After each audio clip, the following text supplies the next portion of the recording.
Welcome to the 2-Month Review, the weekly podcast brought to you by Open Letter and 3%, in which we take one giant book, ARDOR or ARDOR in this case, break it down bit by bit, section by section, read it, talk about it, discuss it, analyze it, have fun. I'm Chad Poston of Open Letter Books, joined as always by Brian Wood. Hi, Chad.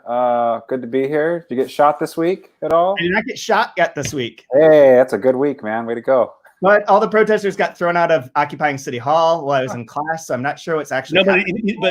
But in a perfect universe, Chad, after that shot, you should have developed like superpowers and become some sort of Marvel Comics Avenger, you know? Exactly. Yeah? Like the printer. It's still coming. It's The publisher. I walk around with like a big dictionary and a manual of style and like with black pepper balls. Yeah. Right? I'm here to put order on the libraries of the universe. Yeah. And you sort of eugenetic Thanos, but with books. And your catchphrase has to do something about half the books have to go away. From now on. Your final line before you end somebody is something about the Oxford comma. It should be that or stat. It's just stat. Yeah. Statted. I think we're laughing too much. Let's get a little bit serious. I think we were feeling like police. My God. Who on earth could be our guest today, Chad? Rodrigo Frazan, the most famous non-reader of ARDOR or ARDOR that I'm aware of. Well, but a special kind of non-reader because I'm trying to read it all the time.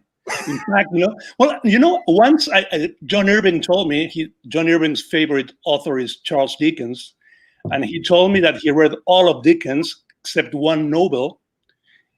He didn't mention the title, and he told me that he's saving that novel for the day the doctor says, I have very bad news for you. You have like 2 months to live. So he's saving that for us. So maybe I'm doing that with Ada, I don't know. How is it? Is Ada or Ada for you? Ada. We tried to figure this out last week, and I still don't know. I think it's Ada or ARDOR. You know, that's Ada. ARDOR. ARDOR. But we're going to call it Ada because we're American. ARDOR, I can't say ARDOR right, generally. It gets stuck. But adding Ada on there doesn't help. It has like a setting up of like a sound. I can't get both of those words to go right. Also, we have on the long list. No, but I was hot take reactions that didn't happen again.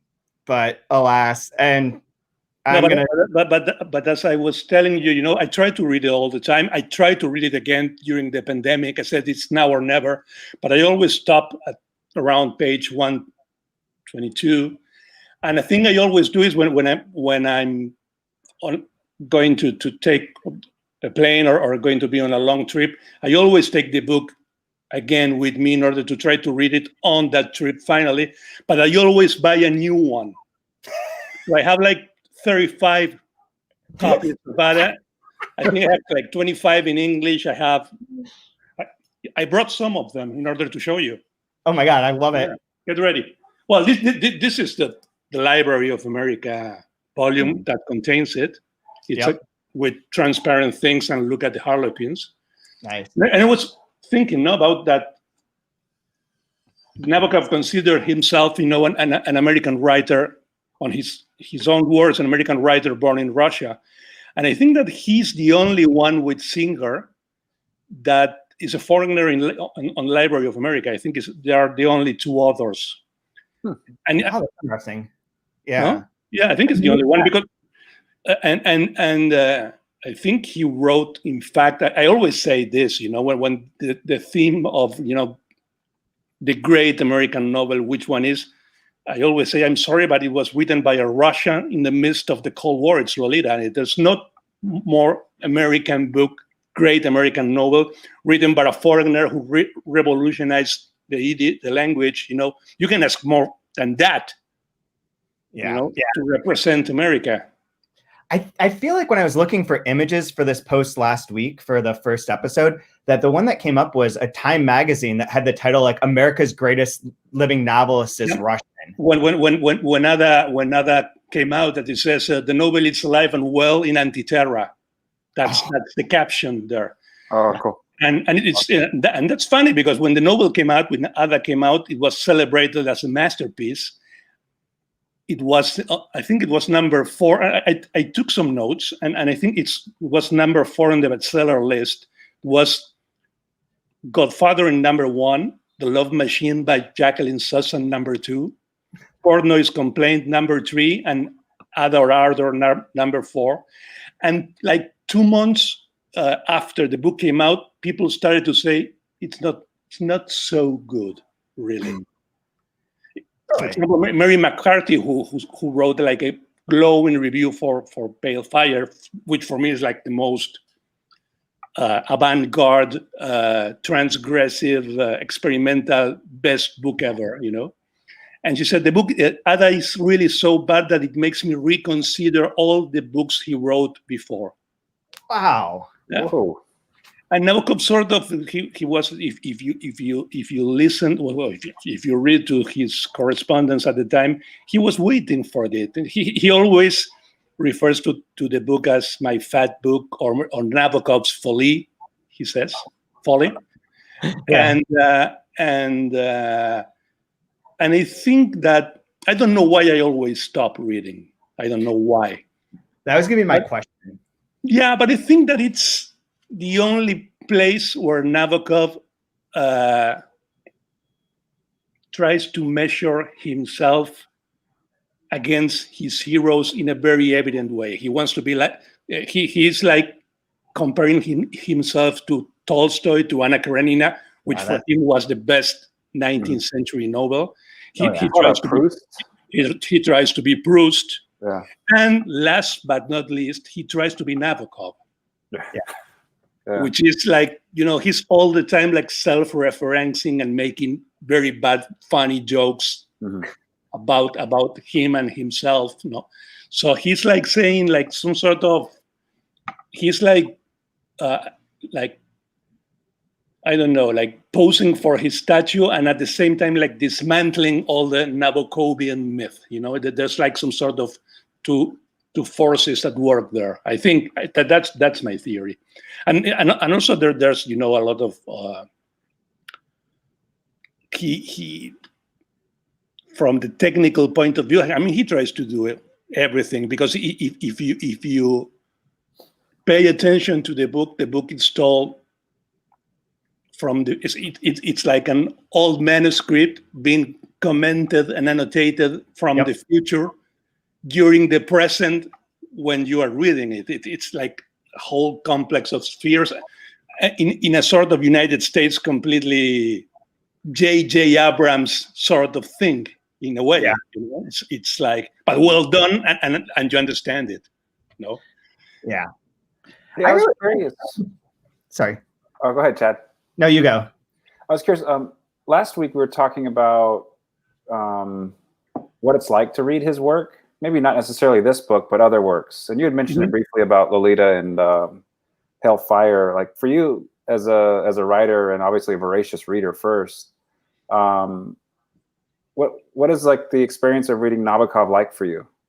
Well, you have to be, first of all, pretty careful, because he's a very toxic writer. He's like COVID, You can be really, it happens with Proust also, it's like a pretty contagious, invasive sort of writer in the good sense, and he's like, I think that the most interesting thing and the most joyful thing for me of reading Nabokov is like the constant happiness. There's happiness you've never seen a happier man in the world. Maybe Cortázar, it's like him in terms of, I'm having so much fun while I'm writing it, and what makes it for me even more valuable is the idea that he had a pretty complicated life. He had all the reasons to be tragic, to play the card of the refugee, the political,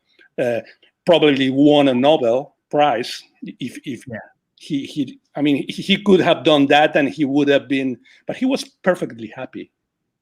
And nothing provokes more untrust to academy than a happy writer, I think. True. I think so, yeah. If you don't have that tragic air, you're not supposed to be happy when you write. No, definitely not. And this is like, I've really enjoyed this so far. Like, I find it, I know what you're saying about it, like sort of like the nods to Tolstoy and Proust and himself, and the way that it's sort of like, that's kind of baked into it. But I don't mind that right now. Like, I mean, maybe because I've read a bunch of the books in a row, like Penin just a few weeks ago, that I'm sort of Penin is amazing. Oh, so good. So good. I mean, all of them are, a lot of them are really good. I'm not as big of a fan of like Invitation to a Beheading. Like ones that are like more political, even Ben Sinister I liked, but not as much. I like these ones and those really early ones, like Laughter in the Dark, that are like really emotional at the same time and have that core. But like this book in particular, like I've just really enjoyed like the writing level of it. And like, I don't know, there's a part, so I have a controversial statement about it, but I have a question for you with the games that maybe one of you two is much smarter than I am, because some of the games are super fun and I get it, and sometimes I don't. Like all the references to Lolita I find hysterical, as if he's toying with us, and that ties into my grand comment in a minute. But there's one on page 77, which, so you're using this one, isn't it? Yes, yes. Do you want me to show you first all my editions of Lolita? Yes. I have this one. I have a first edition, which is it's fun because in the cover says only Ada. I think that they leave out the ARDOR part because they want to relate it to Lolita, you know, in commercial terms. I think so. I have this is the first paperback. Wow. Which is very funny because, well, it has blurbs, of course. There's the New York Times, Look Magazine, Newsweek, Anthony Burgess, Gene Stafford. And this is the most fun part. There's a blurb by Van Bean. Oh my God, and wow, nice. It's amazing. I have this one. This is the old vintage one. That one. This is a penguin with it's Ada or ARDOR with no comma, which is interesting. Yeah. They don't believe in commas in Britain anyways. No. This is too hot. That's not safe for work. No. And I'm going to everyone block it now. And I even read I haven't read it Ada, but I have this, that it's a whole book by Brian Boyd, by Nabokov's biographer on Ada. Have you seen this?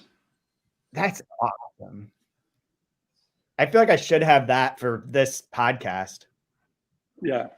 And to finish this part of our night, I'm going to show you the two absolute. I'm not watching you. Where are you? Did you disappear? I made it you so that we can just see the books. You there? Yeah, we're here. Okay, sorry. Okay, and I'm going to show you the absolute two jewels of my crown. One is this one, which is Conclusive Evidence, which is the first version of Speak Memory. Yeah. Oh, wow. And this, get ready for this. Oh my gosh, two of them? This is the first edition, the French edition of, in Giraudia's. Yeah. In 2 volumes. Oh my God. Yeah. That's super cool. Yeah. That is super cool. You've got a great collection of all. And all this is going to disappear like tears in the rain when I die. I mean, it's going to be sold by the weight, Hopefully in a pair of bike shorts. No, it's going to disappear. Tears in the rain. In the rain, a little Blade Runner action. Yeah. Well, here's my question. There's a lot to talk about here, but this is the first thing that I really wanted to ask you guys because I couldn't figure it out, and I think I'm just missing something really obvious and stupid. But there's a note from page 77. On 77, it says, page 77 has, at the very beginning, the child is permitted to wear her Lolita, thus dubbed after the little Andalusian gypsy of that name in Osberg's novel, and pronounced, incidentally, with the Spanish T, not a thick English one. And the note in the back says Osberg, another good-natured anagram, scrambling the name of a writer with whom the author... Borges. Ah! Come on, Chad. But we in Argentina we talk about this line all the time. I mean, it's like a national theme of conversation. Oh, really? I had to like write it down and figure it out. No, it's Borges right away. Okay. I looked at it for like 2 minutes. Was like, I have no idea. Like, No, it's Borges. Yeah, because you know what? I think it was in there was a year when the finalists for the Nobel Prize were like Borges, Graham Greene, and Nabokov, and none of them got them. The one who got them was like some Swedish called Ingrensborgen som surprenden den baklongen. You know, that was a year. I don't know what you're talking about there, though, because prize committees are infallible. Sorry? Prize committees, especially the Nobel, infallible. 100% right. Oh, you have to think about this. Nabokov never get any of the big prizes. Never. Not one of them. Not the Nobel, not the National Book Award, not the Circle Critic Books Award. None of them. Never. Oprah's Book Club? Can you let's get an Oprah's Book Club? No? No. Could you imagine if Oprah's Book Club did like Lolita? I would buy a subscription for that. I would buy TV to watch that. That would be. So to frame this one too, so this section, so the last section we did last week kind of went through like the overture of like the grand theme, setting everything up more or less in a confusing, intentionally confusing way. This section was, this 60 pages was so much slower and so much easier to like digest in a sense, in a way, because it's just like a love story. Like to me, it was like more of the bucolic Tolstoy love and like Russian novel thing. Mm-hmm. The one problem being that the two people are falling in love and fucking are brother and half brother and sister. Yeah. You know? That was totally normal back then. And, you know, Nabokov used to say beauty's in the details. So that's the detail. Yeah. It's true. It's true. Yeah. But I thought it was interesting. It's like a whole thing, like almost like this game of where the writing in this section is so, it is so polished of like in a more like romantic sense. And as you said, it set up where Van's written it and they're revising it, and Ada and Van are talking about it in 90 years later, or whatever, 70 years later, in the 60s. So it is written, the narrator is really unreliable. And not only is he unreliable, but he's the character and the commentator. So it's got like a lot of puzzles there. But it seems like in this section to me, it struck me as being much more like romantic and like trying to write that sort of book, like a big, you know, sweeping Russian novel. But by keep bringing up Lolita, by referencing like Lolita a bunch of times, by having the section with the painter who would like only paint women, girls from behind, and that he would always lift her up and like basically sexually harass her in various ways. Like all of that is set up almost as foils to the fact that like, as if he's playing a game of like, forget for a minute that they're half brother and sister and just watch this. And then you're going to feel uncomfortable because you're there. You know that readers are already like uncomfortable because of Lolita. And so going into this, any of that's like kind of triggering. And so I think it's an interesting game for him to play as a writer where you take something that's like, everyone's going to condemn automatically. Incest is bad.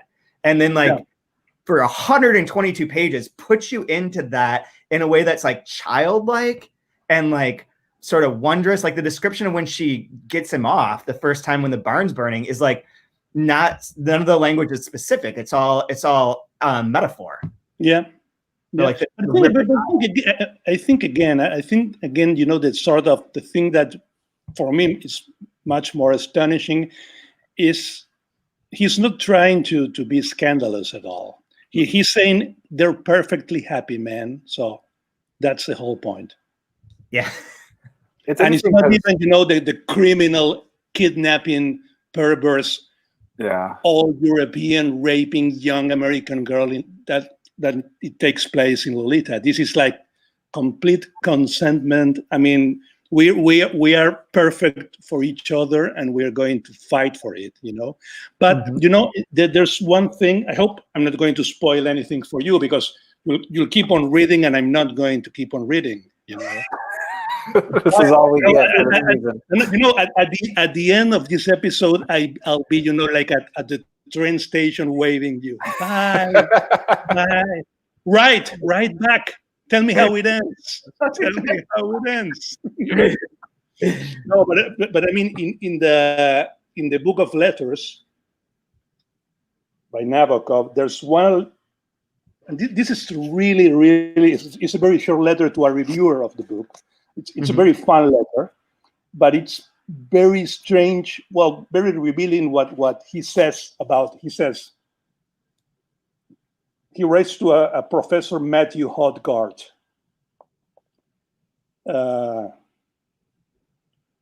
He was at the Department of English in Cornell University, and his review of Ada appeared in the New York Review of Books. Yeah, and he says, listen to this because it's very funny. Sir, I do not really mind your introducing ridiculous errors such as add grace instead of add gaze, or the reference to Gardner. Look up the passage in his book and index, all through your review of Ada. But I do object violently to your seeing in the United Ben and Ada, both, this is the interesting part, both rather horrible creatures. A picture of my married life. What the hell, sir, do you know about my married life? I expect a prompt apology from you. But the interesting thing is that he considered Ada and Ben two rather horrible creatures. I mean, it's not like some sort of love in the time of cholera sort of thing, that love that, you know, goes through the ages and survives everything. He's saying they're not good, right? So it's sort of strange in a way. That's because all the time you're thinking he's celebrating them. Yeah, I'd always thought, like, I feel like I'd read somewhere or heard that Van Veen is one of his like big horrible people, horrible characters, and that's why, in a way, this section reminded me. And it's what makes this complicated in a way to talk about. Like, in this time and in the climate, there's so many things about like what you should and shouldn't depict in fiction, and what's allowed and what not allowed, and so on and so forth. And like, this falls into that category. At the same time, it feels like a bit of the anachronina game, where it's like you're being duped on some level. Like, and that it's like Vronsky is great, you know, Karenin's such a dick, and then like you kind of know like it's probably like painting this to set me up, and then when it starts to reverse, you get like the fuller character thing. So I had that feeling in this, that like, especially because this section becomes totally clear that Van wrote this and that they are looking at it much later, that it is so unreliable, that it is like making this out into being this romantic, beautiful kind thing. Yeah, that's the thing. There's incest still, right?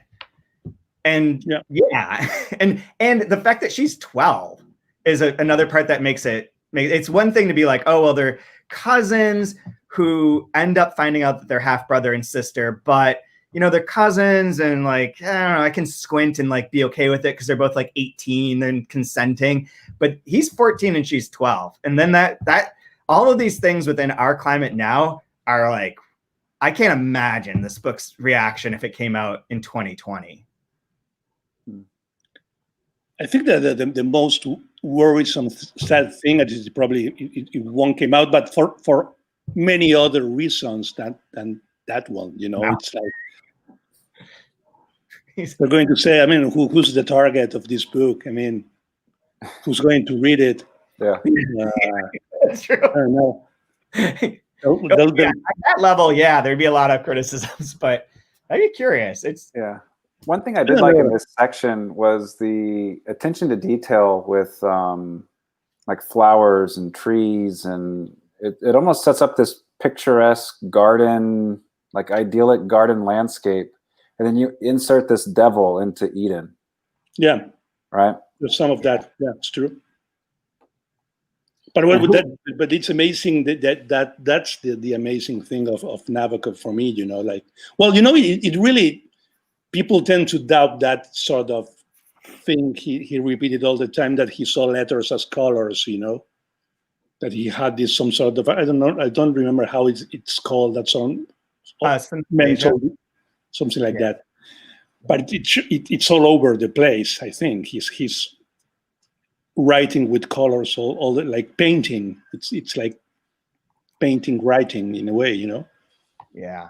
I just say one other thing that's impressive is like his vocabulary and writing in a time when you couldn't just like Google what are crazy words about like geology, to know like these things are like so impressive. Yeah. And another thing that is very interesting is that in some very strange way, it's a science fiction book, Mm-hmm.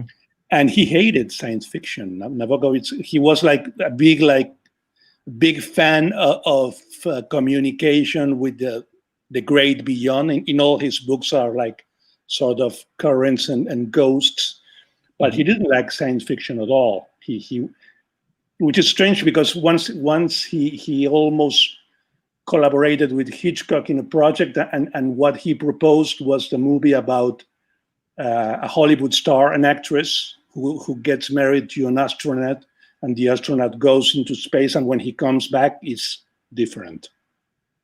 I saw that with Johnny Depp, that one movie. Yeah, sort of. Yeah.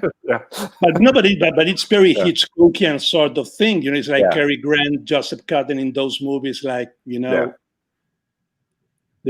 not what they're, Norman Bates, they're not supposed what they're supposed to be, I was looking at the dates on Ada and wondering if he ever read any Philip K. Dick in the 60s or not. Well, that I don't think so. I doubt he would, but yeah. No, they're just, regardless of science fiction, in one of the last short stories, there's one of the last ones, it's science fiction short story that it's titled Lens, and he says, it's very funny, he says, "Finally, I utterly spurn and reject so-called science fiction. I have looked into it and found it as boring as the mystery story magazines. The same sort of dismally pedestrian writing with oodles of dialogue and loads of commutational humor. The cliches are, of course, disguise. Essentially, they are the same throughout all cheap reading matter, whether it spans the universe or the living room. They are like those assorted cookies that differ from one another only in shape and shade, whereby their shrew makers ensnared the salivating consumer in a mad Pavlovian world where, at no extra cost, variations in simple visual values influence and gradually replace flavor, which thus goes the way of talent and truth." Yeah, that's pretty strong. There is an essay that one of our listeners sent to me that I printed out and I haven't read yet because I kind of think I might need to wait till we finish the book, but it's Ada science fiction. It's like a critical essay on reading it as a science fiction. Yeah, but I think that more than science fiction is like some sort of the continuing adventures of Alice in Wonderland also. Yeah. In fact, Nabokov translated Alice in Wonderland into Russian. It's one of his translations. Huh. Yeah, I remember that. And I think, was it in this section that there's a reference to Alice in Wonderland, or maybe it was in the last one, but it's like one of the inverted titles where it's like Palace and whatever. Yeah, I can't remember what that was now, but yeah. It's funny, when I was reading this section, I kind of got the feeling of when I watched Barry Lyndon for the first time by Kubrick, really like slow, and it's almost like he'll take a genre that you think and do his own thing with it and make you sit with it in a way. Yeah. And in the way when you think of like 2001, right? What a different science fiction film that was compared to everything else. And how like slow and like, this isn't science fiction. It's like, absolutely this is. I'll show you what science fiction actually is. And, although when I think when it was like 68, 2 years ago, when it was like the 50th anniversary of 2001, there was a book that came out, and they told about the making of the movie, and they told like the raging discussions and arguments between Kubrick and Arthur C. Clarke about showing the aliens or not. Mm-hmm. Clark was all for it. He wanted to show them, and Kubrick says no. And that was like a point of, like, and that's the revolutionary part of 2001. You don't see anything because, I mean, I think that Kubrick understood the idea that if we saw aliens, we won't be able to understand them. Yeah, that's like a Stanislaw Lem sort of idea too. They don't have to be like human, or have humanoid, characteristics. They can be like gas or color or whatever, Yep. But I feel like the same way too with when you read Lolita and it's an American travel novel, right? Yeah, like it's a road novel. Yeah, in that classic tradition, and it's like Nabokov goes, no, I'll do my American road novel. Here you go. Yeah, but he puts himself into a very strong tradition, but he discovers motels. Yeah, there were no motels in fiction up until Lolita. So like, weird. It's like the great motel novel, road motel novel. Yeah. I saw something on the New Yorker page turner. I didn't read that article, but it was about the death of landlines in fiction, which is something I've always been sort of interested with movies. It's like you can't set movies in. It's hard to write a movie set now in the way that it was easier when it's like after 9/11, but before the iPhone is like a sweet spot where like characters have to interact in certain ways that are cinematic rather than just like texting each other that is more realistic. Yeah. Like there wasn't that element yet. And it wasn't like that way of getting all the information immediately and everything. There's still like a way of the communication flows that is much more like normal human in that sense. It works better for film. And for books, I think that might be something eventually too. But the fun thing is now you see a movie that is shot a year ago with two people kissing on the street, and it's an historical movie. Wow. What are you doing? I missed that. Wow, lines. Yeah. That's cool. No. I mean, it happens to me. When you see even an 80s movie, when someone starts running looking for a telephone. Yeah. It has to make a phone call, and he runs, and it doesn't work, and he asks, enters in a shop and says, "Can I use your phone?" And the people says no or yes. No, it's strange. I have another question that's probably dumb. That maybe not as dumb as Borges, but on page 81, where it talks about the magic carpets or jickers that were given to a boy on his 12th birthday in the adventurous days before the Great Reaction, as if and I think there's mentioned one other time, these magic carpets. Is this a world in which magic carpets exist? Or is this like something that, oh, yeah. Very bottom. Oh, yeah. Those delightful gliders called magic carpets or jickers that were given a boy on his 12th birthday in the adventurous days before the Great Reaction, which is capitalized as if it's like an event that maybe happened within this world.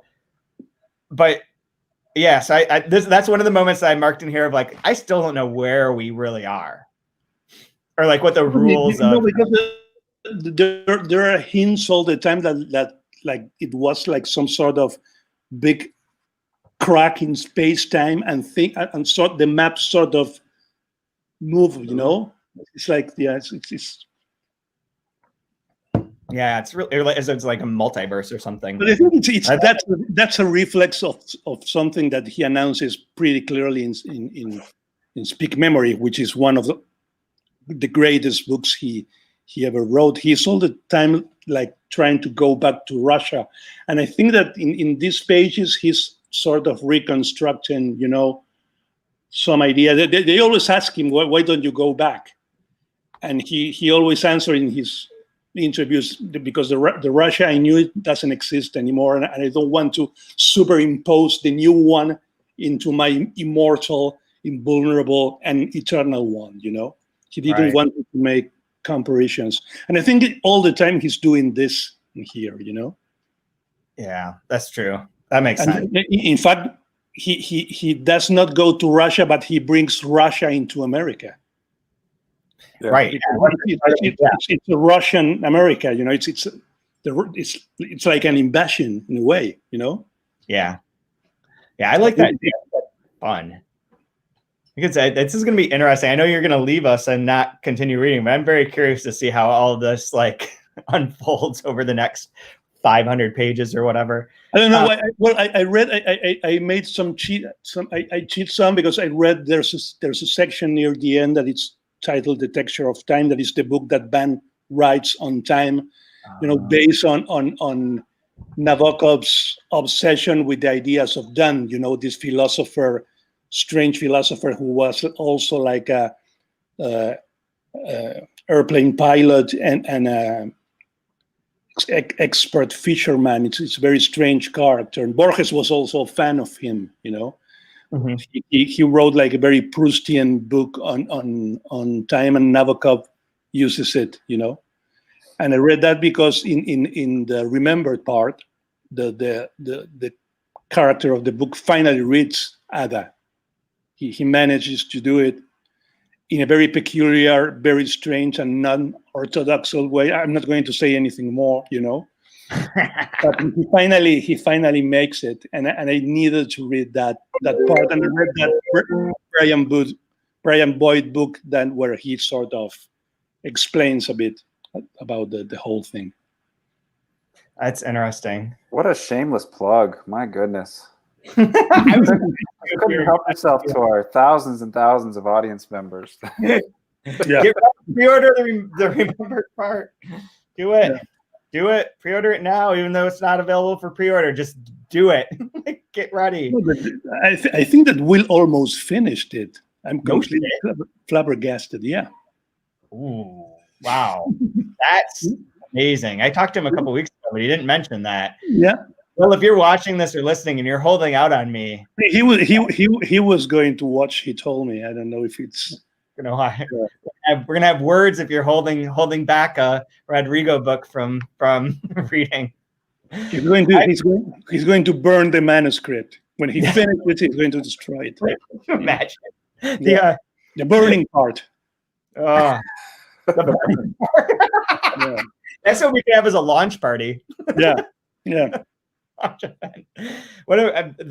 part that I really like in here that I thought was super funny. Will says he's close. He just chimed in on the chat and said he's close to being done. So he's getting there. Close is a very ambiguous word. It's like interesting. It's very interesting. What do you think? Interesting. Yeah, I think it's one of my favorites. Sympathetic. She's very sympathetic. And she ends up being Glenn Close in Fatal Attraction, Another incorrect movie. There are lots of things that can be shown today or can be commented on today. One of my favorite descriptors that you can never use is in this one, that she was a jolly, handsome woman. Can you imagine? Yeah. John, what do you think? Oh, she was a handsome woman. Yeah, no. What? I meant it nice. What the heck? Then it sounds. You have to think about. I mean, she's a handsome woman in the voice of James Stewart, and it sounds perfect. Yeah.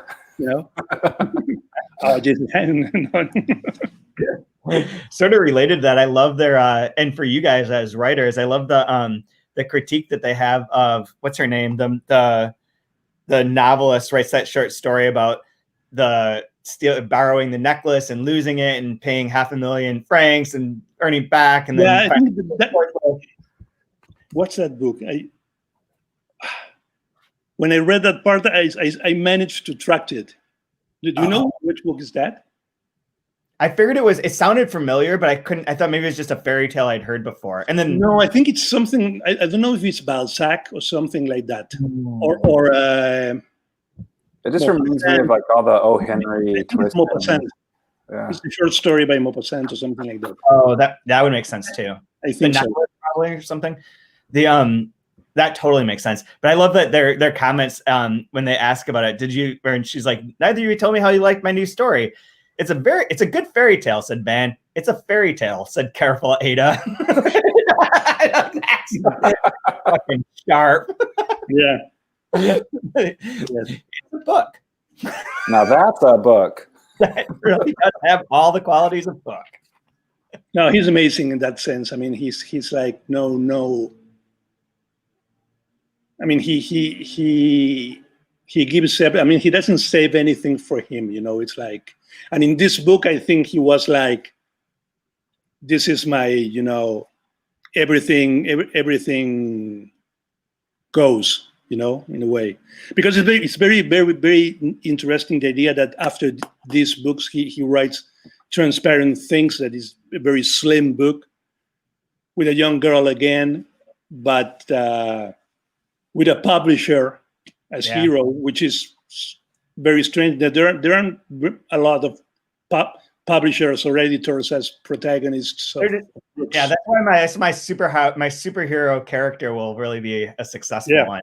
I think in the last novel of James Salter, last one before he died, the hero is the protagonist is the publisher also. There aren't many publishers as protagonists, you know. No. Sorry, Chad. Oh no, yeah, that's quite okay. I don't want to be. I don't need to be your time. Oh my God. And have you read? I mean, the other day I remember that I went into my library and looked for it. Have you read books by this science fiction author? But he does science fiction and does other things. Dan Simmons. Have you heard of him? No. He has a very famous book about Hyperion and the rise of Hyperion and Endymion and whatever. But he has two. It's a whole novel in 2 books. It's like almost 2,000 pages. The first one it's called Ilium, and the second one is Olympus. And it's a very strange book. It's like some sort of alien race clone and sort of resurrect an historian, an American historian, and they put him on Mars, where there are in the very, very, very far future a race of aliens that are trying to reenact the Iliad by Homer with droids. And this is the most amazing part. And there are whole sections of the book that is these aliens discussing if they're going to make it in the style of Shakespeare, Proust, or Nabokov, Ada, or Ardor. And intersect all through the novel are like fake chapters of Ada or Ardor. There are like some sort of expansions of moments of this. It's a very, very strange book. Really, really, really strange. What was the name of it again? The first one is it's titled Ilium, and the author is Dan Simmons. And the second, Olympus. That's interesting. Yeah. I'll link to it in the show notes for this too, for anyone listening after I find it. There we go. Yeah, I haven't heard of that, but that sounds interesting. Yeah, it's a long book too, man. 731 pages. Why are you like loving these long ass books? Thanks a lot. Which one? The Dan Simmons ones? Yeah, they're long. Told you. Yeah. Oh man. I'll just wait for David Lynch to do a bad movie about it. Wait, which one? Ada or those ones? Those ones. Like Dune. You say the new Dune. Yeah. Have you seen the previews of the new Dune? I have. It even has a Pink Floyd song. So yeah, the last one of the Dark Side of the Moon. Yeah, that must have, because I think when Jodorowsky was going to make Dune, he was going to have Pink Floyd do one of the soundtracks for the house, one of the houses. So yeah, makes me think Denis Villeneuve is going deep. Yeah, it looks pretty cool. This one looks amazing. Well, I really like Blade Runner 2049. I think it was very, very good. And Arrival was a nice sci-fi film. Yeah, it was good. Except all the translator part, that was pretty lame. But yeah,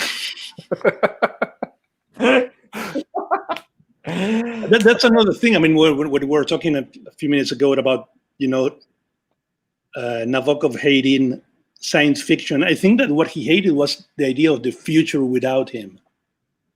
Oh. Because he's always, there's this famous quote by him that it's like, future is the obsolete in reverse, which is an amazing idea, you know. And he's always completely obsessed by the past all the time. I mean, all his books are. Humbert is obsessed by his past.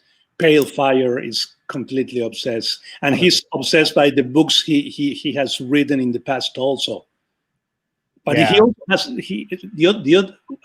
you told me you read Pnin again. Yeah. There's a moment in there that it's, for me, when I read it, it was like, I can't believe this. You know, one of the saddest parts of the book is when his son comes visiting him. Remember the chapter? Yeah, yeah. And there's one part when they both have the same dream, and when they wake up, they tell each other the dream. And the dream is the story of a king escaping from a kingdom going into exile. It's Pale Fire. Pale Fire. And in Pale Fire, Pnin shows up because who's the assassin runs into essentially on campus. Yeah. Well, but that's easier to do. But but in Pnin, he's sort of, you know, predicting Pale Fire. He hasn't written it yet, you know. Yeah, it's very strange. So interesting. The way that his mind must have worked to put all this together is just incredible. Incredible. I mean, I think he has one of the greatest good strikes in history of literature. I mean, he's like, well, I have the three volumes here from Library of America, and you know, in the first one is The Real Life of Sebastian Knight, Ben Sinister, which is not perfect, Speak Memory. The second is Lolita, Pnin, and Pale Fire. I think that it's not better book ever. Yeah. Plus the screenplay for Lolita. And the last one is Sad as Transparent Things and Look at the Harlequins. I mean, show me a writer that did something like that, you know, one after the other. It's pretty amazing. It's really amazing. There's so many lines I marked as I'm flipping through here that I just loved. And at the same time, you know, have you seen this documentary that they filmed at the hotel in Montreux where they lived? It's very funny because, well, they're already dead, but they have lots of material from the time they were living there. And they interview, you know, all the personnel of the hotel that was there when they were living there. And one of the barmen said, Vera wrote all the books. I'm completely sure. He never wrote a word. And the interviewer said, what? I mean, he was all the time playing tennis and chasing butterflies. It's impossible. She's the one who wrote all Nabokov's books. I mean, it's kind of love it. Yeah, that'd be great. It'd be like the opposite of Elena Ferrante in a way. Yeah. And not to say, just to clarify that, I believe Elena Ferrante is a female, but all the time that's always a persistent rumor of like people being like, oh, clearly a male must have written this. And in this case, it'd be funny that it's like, I've never read her. Have you read a book? Is she, he, it any good? Yeah, they're like completely. I read the first book that was translated that was called Days of Abandonment is fire. And that book is tight and vicious and wonderful. And then I read the Quartet, the Neapolitan Quartet, and it's totally fine. It's like a very accomplished sort of kind of mid-century long literary book. Like it's very much what it's supposed to be, and it does it extraordinarily well. It might just not be, it's not necessarily my favorite thing. Like I prefer something that's a little bit more experimental or weird or flawed in various ways, but it's definitely like world class. There's no doubt. Yeah. But it's like some sort of the new book I haven't. But it's some sort of like Stefan Zweig, that sort of writer. You know what I mean? Not the same style or the same period, but Sandor Marai. Right. Like it's very serious. Yeah, it's serious but approachable, and it's it fits. It hit tech. She checks all the boxes that make it clear as to like why people really like her, and there's a lot of different reasons that people could like her. Like the insight into like female lives and into relationships, all that, like the language, the sort of social construct. It's all there. It's all of those things, and it's all done in like the right way. Almost to the point, like to me, it's almost like reading it was almost like, well, this is like it's just everything else done really well. Like, I don't feel like there's anything new here so much as it's just like those pieces put together right. And you know what makes me so sort of sad, irritated about this sort of phenomenons is that I wonder how many of Elena Ferrante's fans ever heard of, I don't know, Giorgio Bassani, The Garden of Finzi Continis, or the Ferrara novel, which is basically the same school of writing. Yeah. And they're never going to get there because, you know. Yeah, you can't expect people to read more than one book. Yeah. It's the same. Yeah, right. The same way that people, well, this is not exactly the same, of course, but I mean, people that sort of gets excited about, 50 Shades of Grey. I mean, go read Wuthering Heights, man. It's exactly the same story. Did you see that the house, the house that inspired Wuthering Heights is for sale? Oh, yeah? Really? Yeah, I think if we all pitch in a few bucks, we might be able to buy the garage. Yep, we have to get it. We have to get it. Great. And then we could set it on fire. Also, with the manuscript of the remembered part inside. Use that as the kindling. Yeah, exactly. Oh, man. I don't know if there's anything else I was going to say about the specifics of this particular plot, because it's all pretty much straightforward that they get together. They have a very sexy scene during a barn burning in which they begin their love affair. There's like define sexy in a Nabokovian context. I'm curious about it. Sex is described. Sex is described. I think that the part where okay, so I don't know if sexy is the right, but when there's a section writing about watching her paint and like coming in behind her and like smelling her hair and her neck and all that, like that's a very like flowery, purpley, like sexy type of writing but I also think I like the part where it's like no, but and it's really admirable in a way that he's like really being a teenager there. I mean, that sort of infatuation. I mean, and I'm never going to get excited again about smelling the hair of no one. Yeah, or that little bump on the back of the neck. It's over. Right? It's over. But then it's paired with those wonderful concrete details. Like he kept five coins in his pocket to hide his direction, basically. Like little things like that give it this youthful innocence and that burning passion. Yeah. While it's still wrong, it's just what a masterful. Yeah, I'm always in awe reading when he kind of gets very passionate with his prose. It's. I'll give you a sexy reading to lay this one down. What page? So in the scene when they do have the burning barn and he goes to a room and they're kneeling and all that, and it's like there is like this is the part that you're talking about, Brian, and that's like what I was thinking of too. In order to explain tactually, she belly danced against him, still more or less kneeling, her long hair getting in the way, one eye staring into his ear. The reciprocal positions had become rather muddled by then. Then he pulls out his penis and she's like, oh, it's all skinned and raw. Does it hurt? Does it hurt horribly?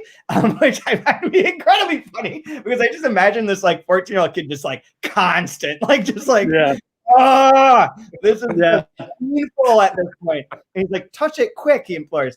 Van, poor Van. She went on in a narrow voice the sweet girl used in speaking to cats, caterpillars, pupating puppies. Yes, I'm sure it smarts. Would it help if I touched? Are you sure? You bet, said Van. And then she starts touching it and says, relief maps, said the primrose prig, the rivers of Africa. Her index traced the Blue Nile down into its jungle and traveled up again. Now what's this? The cap of the red beliked is not half as plushy. In fact, positively chattering, I'm reminded of geranium or rather pelargonium bloom. God, we all are, said Van. Oh, I like this texture, Van. I like it. I do. Squeeze you, goose. Can't you see I'm dying? But our young botanist had not the faintest idea how to handle the thing properly. And Van, now an extremist, driving it roughly against the hem of her nightdress, could not help growing as he dissolved in a puddle of pleasure. That's fucking 50 Shades of Grey level. It's amazing. It's amazing. It's like the first sex scene in which a penis is being discussed as like a river Nile. That's like I'm there for it. I'm like, It reminds me of when they kill, when he finally kills in at the end of Lolita, and when you hear him read it out loud, it's very funny. And the way the expressions he makes when he's being shot, he's going to fall down the stairs, and he's oohing and awing and pursing his lips and wincing. Like, this is supposed to be the giant climax we've been waiting for, and he tells it in this like funny, humorous. I feel it's like the same way here. Like, we're getting the forbidden love, and he's touch it already, will you? Like, yeah. Well, he was completely convinced about there's not an important big classic book without humor. I mean, if you don't laugh reading it, it's not working at all. I mean, the idea of the masterpiece, serious, solemn, Broncinius, Marmorian masterpiece was not for him at all. You know, there are parts in Speak Memory that they play like this, not exactly sexual ones, but with that same sort of sensuality. You know, about everything being like embedded in some sort of permanent, almost carnal pleasure. So all the time is that in Nabokov all the time.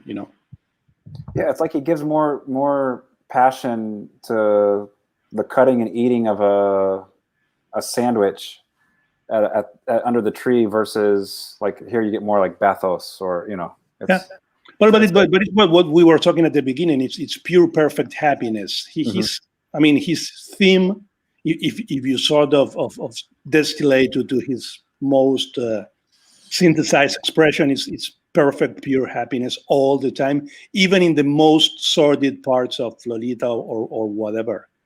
Yeah, there's always an exuberance, especially with language, with color, with sensory. It's and the idea of the characters feeling all the time like some sort of being chosen ones, in the world, and being able, to capture and feel and sense everything in a way that the others can do because they don't feel that sort of pretty sophisticated carnal energy, but at the same very brainy at the same time. It's all the time like some sort of thinking about itself. Yeah, absolutely. Anything else you guys want to add? Do you have the finalists? No. Yeah, I do. I have the long list. Let's see. Well, let's end on a good note. Is Nabokov in there? I wish. That would be awesome. I mean, it's all what you expect. It's fine. We're not on there. We're never going to be on there. It's not complaining about. But Nabokov should have won the best, the National Book Award in translation and the English one, both. Yeah. He translated himself. For sure. I mean, it's basically just all New Directions books, like usual, and Europa. Well, you want to hear them? Okay. I don't know. you want us to hear it? No, I don't care. It doesn't really fit into here. But we do not have any books on here once again. Okay. I think when you edit it, it's just all New Directions, and then the elevator music plays. Think about this. Bob Dylan, who in a 80s song of his, in his most dark times, wrote the verses, "I've seen better times, but who has not?" which is one of my favorite quotes by Bob Dylan. He just managed to get a #1 this year with that song about JFK. It was the first one he got a #1, being 79, and he's Bob Dylan. So and if you add up to that Twin Peaks season 3 wasn't even nominated for one prize at the Emmys. That's right. I forgot about that. Not even one. Yep. Oh, I know. I'm good. Think about this way. There's an Anti-Terra, another United States where open letter books are, appreciated. Much more than that. Oh, that would be a fucking nice place to visit. Instead of, I mean, there was like 5 minutes. There were 5 minutes where I was like, oh, there's a thing. Come on, use your new superpowers. You can bring it. You can bring that to our dimension. Absolutely, come on, Thanos, do it. It really was. There's just like 5 minutes of like, oh my god, there's going to be something part of 2020 that's not a complete piece of shit cesspool, and then it's like, nope, sorry, buddy. Good in a world of cinematic realism comes the publisher. This book needs to be difficult. I have something very sad to tell you, Chad. We are just in September. We have October, November, and December yet to go of this year. November is going to be the real test. Well, think here we are now acting, the remake of a film that hasn't finished. It's completely paradoxical what's happening here. I know. I mean, it's hell again. Yep. It's going to get worse in 2 weeks. This is going to be like, oh God. Okay, what's your favorite lines? You can save us, Chad. You can save us. Use your superpowers. I have 2 favorite lines. Use your sound cannon. Use your sound cannon. I really think that I think it took me a week to get like clear again from that. But how does that work? I don't understand. Which is like some sort of sound wave? Yeah, it's like the loudest sounds you can imagine, and they're like sound like they're right next to you. Like it's like a pinpointed like thing that it can like disperse a crowd because it can sound like there's a like whatever going off like right near you. And so the one that's screaming like a car. No, that's what I told you. It sounds like the trumpet of Jericho. It really does. Really does. And the walls of your head came crumbling down. And that was the end of it. Good. I'm out. A scream comes out of the sky. Remember that beginning? Yep. Yeah. Oh, yeah, I do. Gravity's Rainbow. Yep. Who was we have to remember this. Pynchon was an alum studied with Nabokov. Remember that? Cornell. Yeah. And Nabokov, of course, he didn't remember him at all. But Vera says, I remember him. He had a very nice handwriting. That's what Vera said. It's got something. Yeah. So I have 2 favorite lines, Brian. Do you want to go first, though? I know your favorite line, Rodrigo. First, I'll go. Well, my favorite one is the last one I ever read. Yep. The last one in page 122. The last one is ought to begin dating every page of the manuscript. Should be kinder to my unknown dreamers. After you had said that, and I was like, oh yes, yeah. Fantastic. I mean, it's the perfect place to stop reading. Yeah, it really is. I mean, it makes sense. Coming off the dream part, I thought, I need to go back and see. Was that in the epitaph or not? I can't remember. Oh, I don't either. No, it's not. No, it's in the remember part. Okay. It's in there. What do you have, Brian? I just the joy, the pleasure of reading the line, not for anything else than just how beautiful it is. On 99.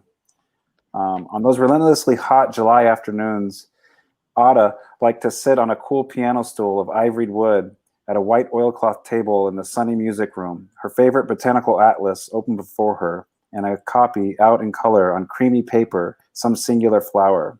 She might choose, for instance, an insect mimicking orchid, which she would proceed to enlarge with remarkable skill, or else she combined one species with another, unrecorded but possible, introducing odd little changes and twists that seemed almost morbid in so young a girl, so nakedly dressed.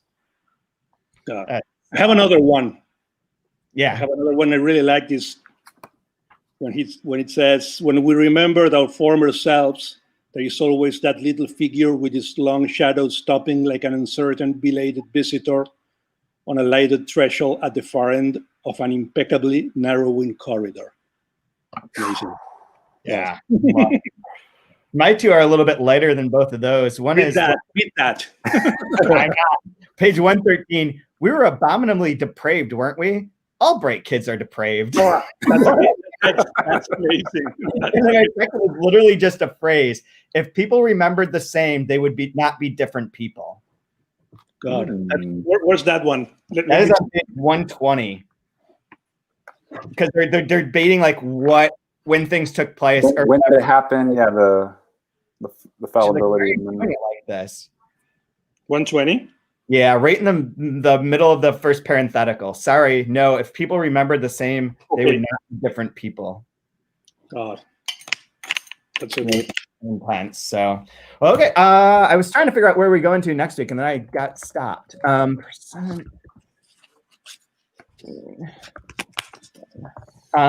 Okay, so for next week, we are going to talk about chapters 20 through 29, which is pages 123 through 180. So we'll move past where you were, Rodrigo, where you've been. I also noticed that on page 169, as I say this, that there's a reference to Joyce and Proust. Okay, send me a postcard. We'll send it. We'll send you a postcard. Brian, anything you want to add? Where can people find you online? It doesn't matter. I am on Twitter, but I just mentioned this thing and anything cool that we read, but it's at @BrianWood_. But yeah, I'm in Atlanta, so just come by and say hi. Everything's open out here. Everything's so cool. But it's Will in Atlanta also. Yes. Yeah, we're in it together. Okay. Are you writing? Of course, yeah. Of course, yeah. Of course, yeah. It's I'm getting close. It's getting close. It's interesting and close. Great. That's a perfect ending. Okay. That's a perfect ending. Well, thank you guys. It's been a lot of fun. Great. Thank you again, and good luck with the book. I hope the ending. It's. Let me know if it's a happy ending. That's all I want to know. Okay. I think it is, because they're like nonagenarians already, and they seem to be very happy wherever they are. So well, it's very good to see you, Rodrigo. You make me happy. You make me happy too. Oh, good. All right. We're all very happy. Very Nabokovian. That's part of 2020. Yeah. Well, okay. We'll get in touch and have a Zoom drink or something at some point and talk more books or anything or movies. When are we going to meet again? Have you thought about this? Well, I'm trying to just embrace this moment first before I make plans for new ones. But yeah, it's an amazing idea. It's like being again like in 19th century. Planning a trip from Oxford to London. Yeah, exactly. I don't know. Maybe I'll have Will over for drinks and we can dial in you guys and we can all just have a little happy hour or something. No, but suddenly we have distances again. Yeah, that's true. Yep, very much. Very true. And I think that when they come back, air traveling is going to be very expensive. Mm-hmm. Again, it's not going to be cheap anymore. I can't deal with any of this. Okay. Okay. No. Let's